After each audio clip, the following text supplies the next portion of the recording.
maraim-baovao fiombonam-bavaka anomboana ny tontolo andro miaraka amin'ny tompo isan'andro amin'ny ora sasany maraina ao amin'ny FJKM misotro fitiavana.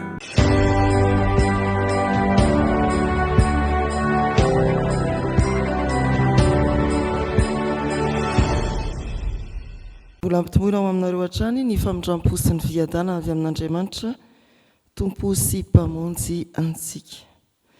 Ny salamo fahavalo ambin'ny folo andiny ny faha-raika amby telopolo hatramin'ny fahina amby telopolo dia imbonantsika ho teny fiantsona mitsangana ary omeo voninahitra ny tompontsika. Salamo fahavalo ambin'ny folo manomboka eo ny andiny ny faha-raika amby telopolo. Hoy ny mpanao salamo, fa iza no Andriamanitra afa-tsy Jehova, ary iza ny vatolampy afa-tsy Andriamanitsika. Izany Andriamanitra izany no mampisikina hery ahy sy manamarina ny aliako. Manao ny tongotro tahaka ny andiera vavy izy, ka mampitoetra eo amin'ny fitoerako avo. Mampianatra ny tanako hiady izy, ka mahenjana tsy pikavaraina ny sandriko. Omenao ho any hampinga ny famonjenao, ny tananao ankavanana no manoana, ary ny fahamoram-panahinao no mahalehibe ahy. Alalahanao ny lalana ho diaviko, ka tsy mangovitra ny ato-tongotro. Amen. Aokary hivavaka isika. Tompo Andriamanitra ianao, ianao ilay vantolampy sy famonjena ary hery ho anay. Ianao no nanamboatra ny tongotray, tahaka ny andiera vavy ka mahatonga anay ho aingam-pandeha, dia tonga amin'itony toerana miavaka itony. Ianao no nampianatra ny tananay hiady, ary mahenjana fitaovam-piadiana izay hanoerana ny Satana, izay mandrebireby anay ary misintona anay hemotra ho any amin'izao tontolo izao. Ianao no manome anay ny hampinga ny famonjena. Tsaronay, fa havaozanao amin'izao maraina izao ny famindramponao marika izany famonjena ho izany. Eny na dia nisy tsy fahatanterana azy izahay, na dia nanao fahadisoana azy izahay ka meloka eo anatrehanao, dia tsy mijery anay araka ny haben'ny fahotanay ianao, fa mijery anay kosa araka ny haben'ny fitiavanao. Misaotra ny amin'itony fotoana itony izay amorina ho anay, eo afovoany ianao ry Tompo hanambara aminay indray ny sitraponao amin'ny soratra masan'izay hovakiana, ary hampianatra anay mba hampitombo anay bebe kokoa amin'ny fahalalananao, lay mahefa ny zavatra rehetra. Dia ianao no haniraka ny fanahy masina eo anivon'ny fiangonanao sy amin'ny toerana izay iantsona anaranao amin'izao fotoana izao. Amin'ny anaran'i Jesosy Kristy. Amen. Anaraka ny vakan'ny soratra masina isika, araka ny asan'ny apôstôly toko 7 andininy voalohany hatramin'ny 7. Asan'ny apôstôly toko 7 andininy voalohany hatramin'ny 7. Amin'ny anaran'ny Tompo, ary Saolo mbola ny fofofofo fandrahonana sy famonoana tamin'ny mpianatra ny Tompo ihany, dia nakao ampisorona be izy, ka nangataka taratasy taminy ho any amin'ny sinagoga any Damaskosy, mba hoentiny mifatotra ho any Jerosalema izay rehetra hitany momba izany fampianarana izany, na lahy na vavy. Ary nandeha izy, dia tonga teo akaikin'ny Damaskosy, ary nisy mazava tany an-danitra na nilatrehitra tampoka manodidina azy. Dia lavo tamin'ny tany izy ka nandrefy eo nanao taminy hoe, Saoly, Saoly, nahoana ianao no manenjika? Ary hoy izy, iza moa ianao Tompoko? Dia hoy izy, izao ny Jesosy izay enjehinao. Fa mitsangana ka mankanesa ho any an-tanàna, dia ho lazaina aminao izay mety ataonao. Ary ny olona izay nomba azy tamin'ny nalehany dia nitsangana tsy nahateny, ary nandreny feo izy nefa tsy nahita olona. Ary Saoly nitsangana tamin'ny tany, ary rehefa nahira ny masony dia tsy nahita na inona na inona izy, ary ireo nitantana azy ka nitondra azy ho any Damaskosy. Ary tsy nahita izy ateloana sady tsy nihinana na nisotro. Amen. Ray masonao manamasina anay amin'ny fahamarinana, ny teninao no fahamarinana. Amen. Ny fanahin'ny Tompo any ry havana mbola hitarika antsika indray, ary andresy lahatra antsika hitombo amin'ny fahalalana ny herin'Andriamanitra mahefa ny zavatra rehetra. Asan'ny apôstôly toko 7 andininy voalohany hatramin'ny 7 ny andininy fahaenina indrindra no raisitsika ao anatin'izany manao hoe amin'ny anaran'ny Tompo fa mitsangana ka mankanesa ny an-tanàna dia ho lazaina aminao izay mety ataonao.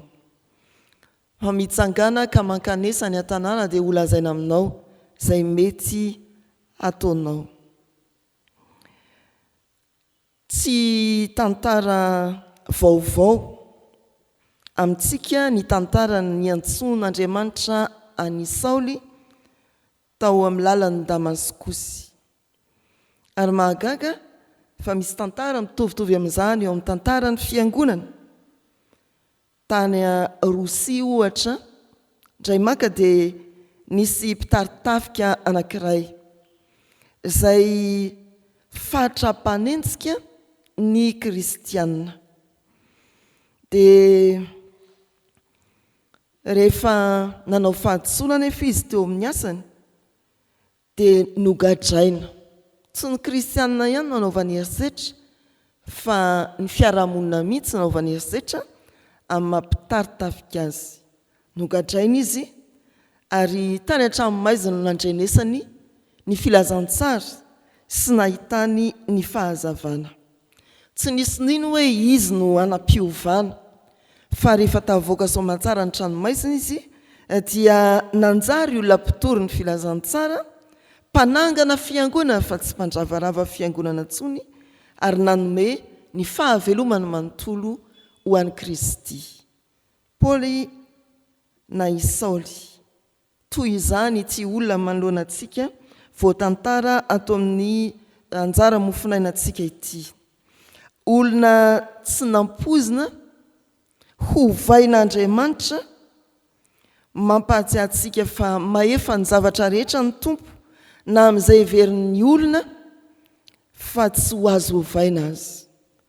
Saoly na i Paoly, mpanenjika nanjary pomba ny kristianina, mpanda ny filazantsara nanjary mpitory ny filazantsara, mahay ny zavatra rehetra ny Tompo, manova izay heverintsika ho tsy azo hovaina. Momba ny Saoly, inona moa ny hevitry ny anarana hoe Saoly? Ny hoe Saoly dia anarana Hebreo tsarotsika, ny anaran'ny mpanjaka voalohany teo amin'ny Israely, nangatahana na koa voafidy no fandikana azy.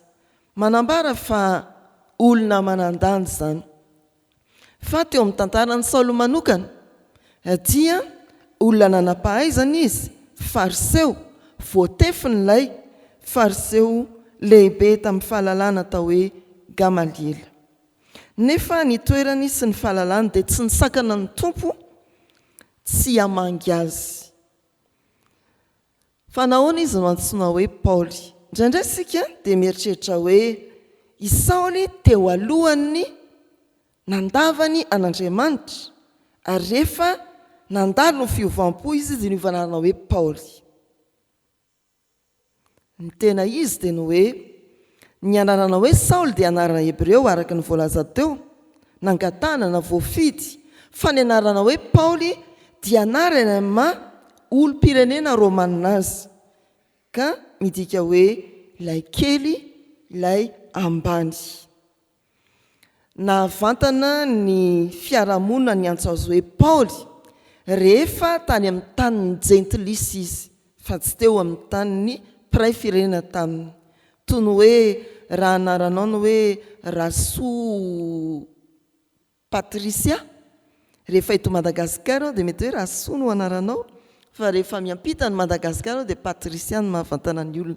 Dia tahaka izay ry havana, Saoly anarana Hebreo, i Paoly kosa anarana no ny fananany zom-pirenena romanina tamin'izany, ka io no hitantsika miely ao anatin'ny asan'ny apôstôly tarinany ny antson'ny Tompo azy, ary indrindra eo amin'ny taratasy rehetra ny soratany sy ny tantara milaza ny fitorian'ny filazantsara tamin'ireo 10 misionera izay nataony. Tsy hoe Saoly niova fo i Paoly, fa Saoly Hebreo ary Paoly amin'ny olom-pirenena romanina azy. raha milaza hoe Saoly na i Paoly dia tsy azo lalovana ny anara tanàna hoe Damaskosy. Damaskosy ry havana dia anisan'ny tanàna anankiray izay efa tranainy tamin'ny andron'ny Abrahama na talohan'ny Abrahama akory no nisy Damaskosy, ary mandraka ankehitriny dia mbola tanàna lehibe sy renivohitra i Damaskosy. Tanàna ny volonondry, tanàna ny voaloboka, izany Damaskosy zany. Sao diso hevitra isika fa tsy hoe tao amin'ny faritany Joda akory Damaskosy, fa tany amin'ny faritany Siria izy. Dia izany hoe raha alefa aty amin'ny soratra masina izay hazavaina amintsika, voalohany maefa ny zavatra rehetra ny Tompo, manova izay heverina tsy ho azo ovaina akory izy. Maefa ny zavatra rehetra ny Tompo, miditra any amin'ny toerana izay heverina ho tsy hidirana izy, tsy hanjody fa ny ivelan'ny firenena voafidy mihitsy. Maefa ny zavatra rehetra ny Tompo. Maneho fa maefa ny zavatra rehetra ny Tompo ity soratra masina ity. Ny andininy fahenina dia manao hoe inona no ataoko, valin'izany fanontaniana izany ry havana, ty andininy fahenina ity. Mitsanganaka mankanesa ho any an-tanàna dia ho lazaina aminao izay mety ataonao. Taiza moa io fanontaniana io? Raha mamaky isika ao amin'ny asan'ny apôstôly toko 2:20 dia mahita fa averin'ny Paoly apôstôly ny fitantarana nyty famangin'Andriamanitra azy tamin'ny lalan'ny Damaskosy ity, ary ny asan'ny apôstôly toko 2:10 indrindra dia nametrahany Paoly apôstôly io fanontaniana io tamin'ny Tompo rehefa niseho tamin'ny fahazavana mirapiratra tao Damaskosy ny Tompo. Inona no ataoko? Raha mbola zohina akaikikaiky kokoa ny dika teny fototra dia misy manao hoe inona no tianao ataoko, ary dia valiteniny amin'izany ity andininy fahenina ity. Mitsangana mankanesa ny an-tanàna, ho lazaina aminao izay hataonao. Ry havana malala rehetra ao amin'ny Tompo, ho an'ireny mpianakaviana, mety misy zanaka na vady Saoly any atokantrano any, ilay mpanenjika anao no ny fanompona, ilay tsy tia fivavahana, ilay maniratsira an'Andriamanitra. Fa izao eny an-dalana ny Damaskosiny, eny an-dalana ny Damaskosiny ahitany Tompo, ary hitenena ny Tompo aminy hoe nahoana ianao no manenjika. Rehefa mifanena amin'ny Tompo tahaka izany izy dia anontany ny Tompo hoe inona ary ny tianao ataoko? Hivera any an-trano izany karazana Saoly miara-monina aminao izany, ka ho tonga pomba ny filazantsara, hanam-piovana. Mety hoe tsy fanenjena ny filazantsara fotsiny, fa fiainana tsy araka ny soratra masina mahatatabavanao Dorcas, mahasahirana anao renim-pianakaviana. Fa izao no hoe tsy aty am-piangonana ihany, tsy ao atokantrano ihany no mety hamangin'Andriamanitra ny olona tahaka izany, fa eto amin'ity soratra masina ity manome fanantenana antsika ilay Tompo maefa ny zavatra rehetra eny an-dalana ny Damaskosiny. Tsy Saoly no nitady an'Andriamanitra, fa Andriamanitra no mitady azy. Tsy nandondom-baravarana akory, fa nijery azy teny an-dalana. Dia fanantenana ho antsika ray aman-dreny zany ry havana, manoloana ny zanaka, fanantenana ho antsika ray mpianakaviana na renim-pianakaviana mety manana vady manahirana ny amin'ny fiainana ny sitrapon'Andriamanitra na koa ny fanompoana an'Andriamanitra. Fa satria manana anjara ao anatin'izao ny sekoly alahady, dia mitodika amin'ny ankizy sy ny tanora koa izao soratra masina izao. Tsy hiandry ny ankizy sy ny tanora hoe ho tonga lafatra vao hiaino an'Andriamanitra. Tadidio fa amin'ny lalan-diso indrindra Andriamanitra no tonga mitady antsika ankizy sy tanora. Avelao ny Tompo hitarika anao dia ny mbola tanora ianao, anontaniao eny an-dalana eny, Tompo, inona no tianao ataoko? Anontaniao amin'izay rehetra atrehanao eo amin'ny fiainanao, Tompo, inona no tianao ataoko? fa ho antsika rehetra samy manana ny damaskusiny sika, toerana, toe-javatra, lalana, fanontaniana iray no manova ny fiainana. Dia ilay nataony Saoly tamin'ny tompo tao amin'ny lalan'ny Damaskus hoe tompo inona ny tianao ataoko.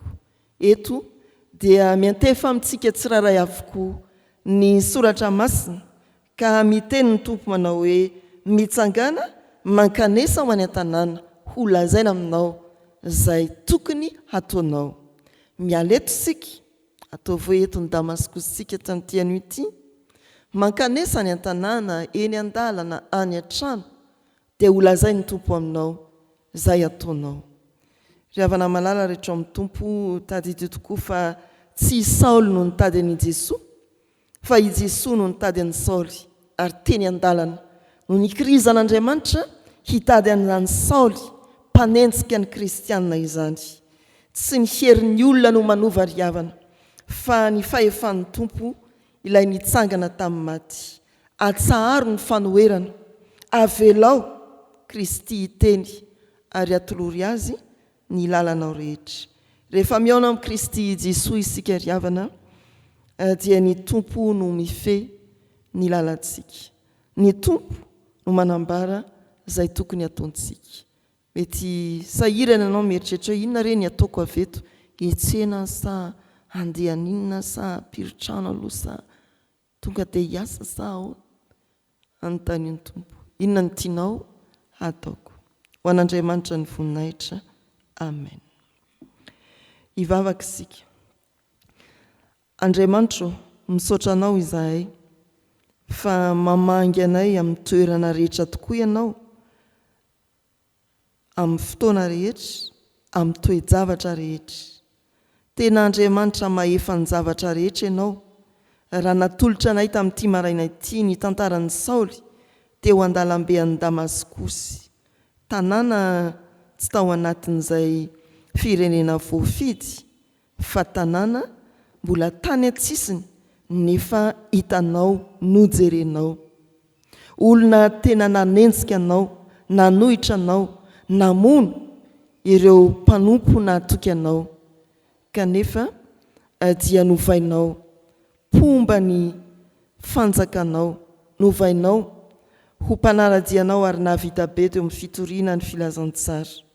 Mba maniry izahay ry tompo, handalovana indray ny lalan'ny Damaskusy amin'ny toe-piainanay, amin'ny fiainanay andavanandro. Vangio re izahay ary atoroyanay izay tokony ataonay. Raha mialeto izahay, asainao mankany an-tanàna eny amin'ny fiarahamonina, omeo toromarika mazava ny amin'izay tokony ataonay. Dia apetraka eo am-pelantananao ny fitsaboana ny marary, mba omenao toromarika mazava ny mpitsabo sy ny mpikarakara azy ireny, azona matoky ny asanao Andriamanitra amin'ny fanasitranana, amin'ny famelan-keloka, amin'ny famonjena. Omeo toromarika amin'izay tokony ataony ireo manamanjoa, ka hitraka amin'ny fanantenana fa tsy ondrika ao amin'izay vatana mangatsiaka, hitraka amin'ny fanantenana Kristy ilay fanandresy ny fahafatesana.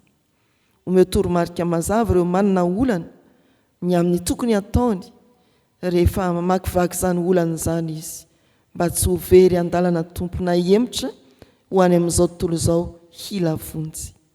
Omeo toromarika ny tompona andraikitra rehetra eto amin'ny tany sy ny firenenay.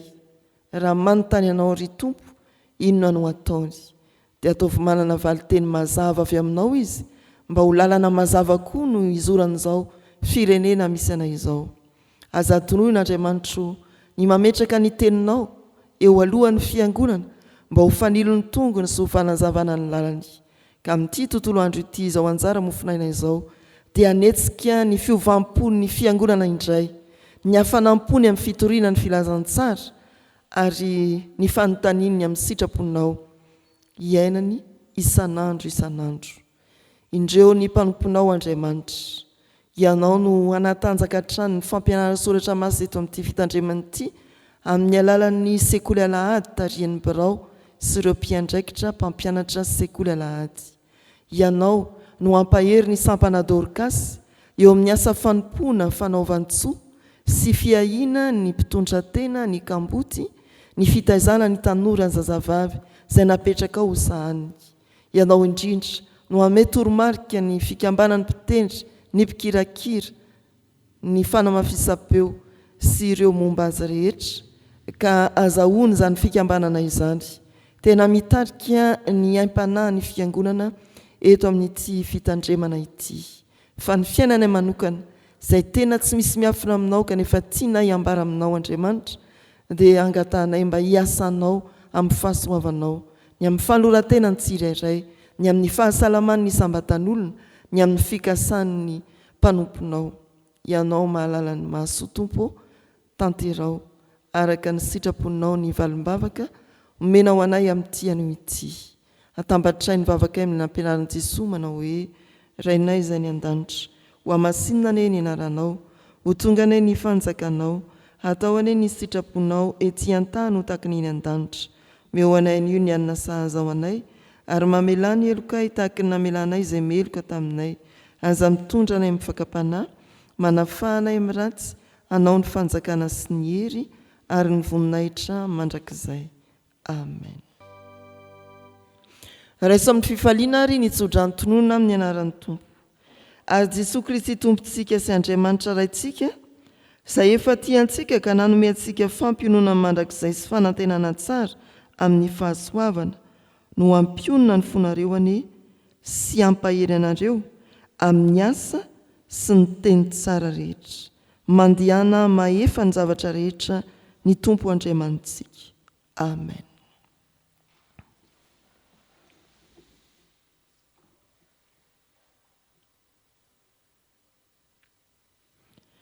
Ho an'Andriamanitra irery ihany ny voninahitra amin'ny anaran'ny Ray sy ny Zanaka ary ny fanahy masina amen.